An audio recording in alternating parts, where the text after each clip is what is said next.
Civil defence mock ഡ്രില്ലിന്റെ ഭാഗമായി കുണ്ടറയിൽ siren alert നടത്തി. കുണ്ടറ വെള്ളിമൺ ഗവൺമെന്റ് UPSലാണ് സൈറൻ മുഴങ്ങിയത്. 30 സെക്കൻഡ് നേരം മാത്രമാണ് ക്ലോസിംഗ് സൈറൻ നീണ്ടുനിന്നത്.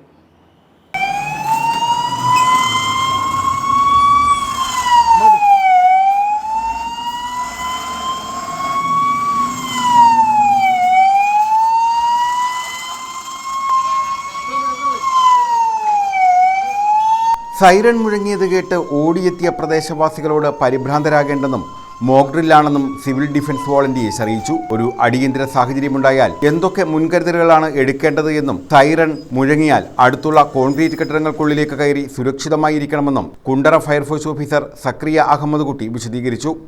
ഒരു ഇൻസിഡന്റ് ഉണ്ടായ മറ്റുള്ള ആൾക്കാരെ രക്ഷപ്പെടുത്തുന്നതിന് വേണ്ടി വാഹനവും നമ്മുടെ ഉപകരണങ്ങളും ഒക്കെ ഉപയോഗിച്ചുകൊണ്ട് നമ്മൾ പൂർണ്ണമായ രീതിയിൽ സുരക്ഷിതത്വം എല്ലാവർക്കും ഉറപ്പാക്കുന്നത്. ലൈഫ് സേഫ്റ്റിയാണ് ആദ്യത്തെ പ്രധാന ദൗത്യം. അതാണ് നമ്മുടെ പ്രധാന സിവിൽ ഡിഫൻസ് വോളണ്ടിയേഴ്സിനെ മൊത്തം നമ്മൾ ഇത്തരം കേരളത്തിലുടനീളം സെറ്റ് ചെയ്തിരിക്കുന്നതെന്ന്. അതുപോലെ നമ്മളും ഈ മോക്ക് സൈറൻ്റെ ഭാഗമായിട്ട് വെള്ളിമൺ ഗവൺമെൻറ് UPS ആണ് കുണ്ടറയ്ക്ക് വേണ്ടി നിയോഗിച്ചിരിക്കുന്ന സ്ഥലം.